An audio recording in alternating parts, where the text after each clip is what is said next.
종로에서 반드시 승리해서 새누리당의 20대 총선 승리를 이끌겠습니다.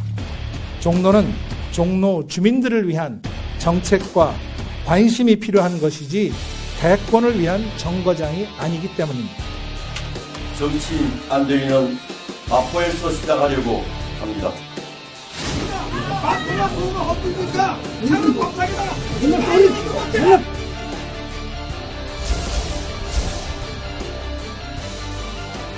문 대표는 이르면 이번 주 선대위를 구성한 뒤 이선 후퇴를 선언하는 등 추가 탈당을 막기 위한 호남 민심잡기 행보를 계속할 것으로 보인다.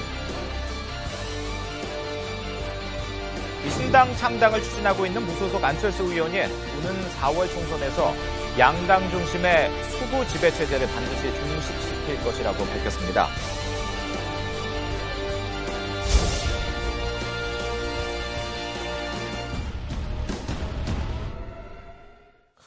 예, 오늘의 정치권 이슈 박찬정 변호사와 함께 살펴보겠습니다. 어서 오십시오. 안녕하십니까? 예. 자, 지금 오세훈, 안대희 소위 말해서 명망가라고 얘기를 할 수가 있겠죠. 근데 이제 오세훈 전 시장은 종로, 안대희 전 대법관은 마포 했는데, 안대희 전 대법관 얘기부터 해보죠. 자, 출마 선언장에서 고성하고 몸싸움까지 벌어졌는데, 솔직한 얘기로, 물론 박진애 의원도 마찬가지입니다. 오세훈 전 시장의.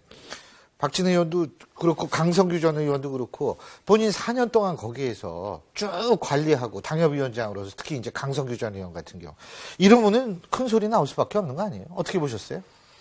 그 새누리당의 그 경선 규정이 어찌 되는지는 모르겠으나 예. 누구라도 당원은 경선에 참여할 수 있도록 돼 있어야 되겠지요. 그래서 물론 당원협의회장, 과거 지구당 위원장, 원외 지구당 위원장이 우선권 갖는 것도 아니지요. 그리고 공천 룰에 따라서 7대3, 이 권리당원 30%. 안대희 의원과 안대희 전 대법관은 100%입니다. 그러니까 그 룰에 따라서 영입했다고 해서 과거처럼 공천심사위에서 찍어서 발표하는 것이 아니고 한다면 그 룰에 따라서 경쟁을 할 수밖에 없지요. 그런데 문제는 마포나 종로가 험지냐 아니냐 이게 논란이 있는 것 같은데 제가 보기에 오늘 현재로 봐서 서울의 48개 국회의원 선거 가운데 야당 의원이 당선돼 있는 지역은 그건 전부 험지입니다.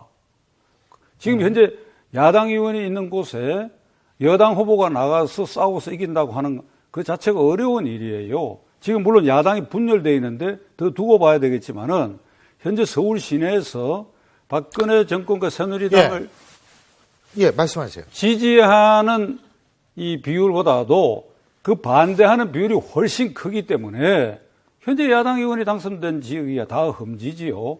근데 이제 사실 거기서 쭉 4년이면 4년 동안 쭉 준비한 후보들 무슨 날벼락이에요. 그러니까 그건 날벼락 얘기가 나오는 게 당에서 사전 조율을 하든지. 아니 그건 날벼락이 아니지. 아니에요? 그러니까 그만큼 다졌으니까 그만큼 친밀도를 높여서 그 지역에서 여론조사나 그 지역의 권리당원의 지지를 많이 받을 가능성이 지금 있죠. 안대희 전 대법관 같은 게 100% 여론조사할 겁니다. 제가 볼 때는 영입 인사기 때문에. 아니 그러니까 그게 매번 이 룰이 바뀌니까 문제가 된다고. 그러니까 외부의 영입 인사는 100% 그러니까 저보고 얘기하라 그러면 새누리당이 그 경선 규칙이 제대로 안 돼 있으면 지금 빨리 객관적으로 확정을 해라 이거죠. 그럼 그 오래 다진 사람이 유리하도록. 그런데요. 그럼 그거 유리한 것이지요. 또 하나는 오세훈 전 시장 같은 경우에는 사실 당에서 일로 나가라, 종로로 나가라 그게 아니었거든요. 근데 이분이 그냥 오세훈 전 시장 같은 게 나가겠다. 예? 지금 종로에 출마 선언한 겁니다. 그러니까 결국 김무성 대표 같은 경우에는 이러지도 못하고 저러지도 못하고 리더십 괜히 상처하고 괜히 험지 출마론 얘기했다가 얻는 거 아무것도 없는 누가 나가라 그러는 거예요? 누가 명령을 합니까? 그러니까 그러면은 안대희 전 대법관은 부산으로 갔어요. 누가 명령을 한 거죠? 그죠? 그러니까 실질적으로 김무성 대표가 그래줬으면 좋겠다고 얘기하는데 거기에 종로가 아닌 데로 나가라고 했는데 구론이 그런 데 나가는데 그거 나간다는 거 아닙니까? 그러면 그걸 말하는 김무성 대표의 말의 무게, 도덕성이 없기 때문에 말을 안 듣는 거지요. 본인은 부산 영도에 나가면 무조건 되는 그걸 차지하고 앉아서 너희 나가라 이렇게 하는 법이 어디 있습니까? 이어서 제가 누누이 얘기한 것처럼 전국구 비례대표 끝번호에서 더 몇 번 물러서서 완전히 희생헌신하면서 눈을 부릅뜨고 당을 위해서 이래라 그러면 그 말 듣겠지요. 그러니까 말 안 듣게 돼 있으니까. 그리고 문재인 대표 얘기도 좀 잠깐 해봐야 될 것 같은데 지금 신지한 기자회견이 지금 연기가 됐다 안 됐다 얘기가 약간 엇갈리고 있어서 저희가 조금 더 확인을 한 다음에 확실하게 말씀을 드리는데 어쨌든 당대표 사퇴 이거를 지금 이 기자회견에서 얘기가 나올 것이다. 예? 이렇게 얘기를 하는데 제가 저는 말이죠. 보세요? 어제 그저께 SNS를 통해 가지고 김종인 위원장을 선대위원장으로 모셨다. 그럼 그 다음 날 아침에 당 대표 물러서야지. 이게 무슨 꼴이냐 이게.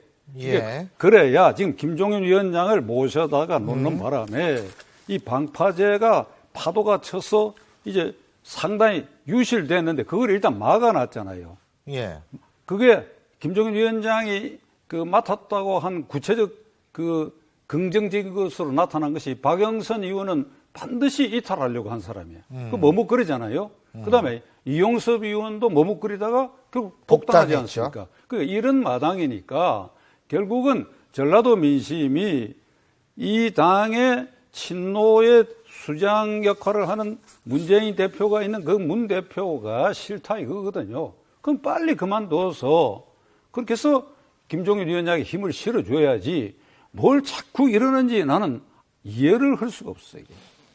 그러니까 지금 사퇴를 하면은 그래도 그러니까 일도 양단하고 말이지 결연한 모습을 보이고 뭐 이래야 그게 일이 되는 거 아닙니까? 그래야 본인에게도 저 결단력이 있는 지도자군 이렇게 보일 거 아닙니까? 지금 뭘 안 뺏기려고 하는 것처럼 마지막으로 무슨 선대위 구성에도 친노가 구제되는 방향으로 자꾸 이렇게 오해를 살 행동을 하고 있다 이거죠.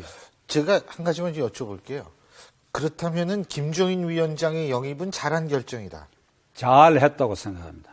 지금 이유가요? 어디서 그만한 사람을 고릅니까? 득과 실 중에서 득이 훨씬 많다. 훨씬 많다.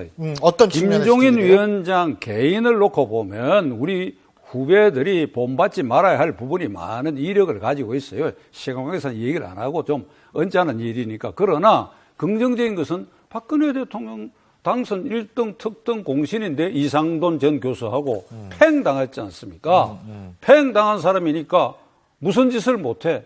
그리고 그 상대편에 가는 거 그것은 자연스러운 현상이죠. 대한민국 정치에 있어서. 그리고 어찌됐든 간에 그 자체만으로도 의미가 있다. 그 자체만으로도 의미가 있다. 물론이죠. 물론. 지금 그만한 사람 어디서 구합니까? 거기다 지역적으로 전북 출신의 초대 대법원장으로 자유당 정권에도 굳건히 맞섰던 김병로 대법원장의 친손자 이런 이미지까지 긍정적인 게 보태져 가지고 이 방파제 유실을 일단 막고 있다. 그러면 문재인 대표에 힘을 실어줘야 될 거예요. 그 대표 사태가 빠를수록 힘을 실어주는데 어쨌든 그렇다면 친노 패권주의 청산도 가능하다. 김종인 위원장이면요. 적어도 선거 끝날 때까지는 김종인 위원장에게 힘을 실어줘야지. 알겠습니다. 아니 그런데 그러면 힘 안 실어주고 자꾸 이러면 삐쳐가지고 내 우스운 말이지 마라. 나 그만두겠다 하면 어떻게 할 겁니까? 완전히 망가져버리죠. 도대체 이 사람들 내가 뭘 도와주려고 했는데 이 꼴에다 그러고 손 털어버리면 그 쫓아가서 붙들어 옵니까? 자, 이런 와중에 국민의당 안철수 의원 더민주하고 우리는 절대로 연합 안 한다. 총선 때 잘하는 겁니까? 그래서 그건 두고 봐야 되는 게 지금 서울 시내 48개 선거구 중에서 말이죠. 16개인가 밖에 이 새누리당이 아닙니다. 근데 아까 말씀하신 서울 민심에 이 정부와 새누리당 반대하는 게 훨씬 큰데 야당이 팽팽하게 3파전을 하게 되면 서울 전역이 강남 상구뿐 아니라 서울 전역이 새누리당이 다 차지할 수가 있어요.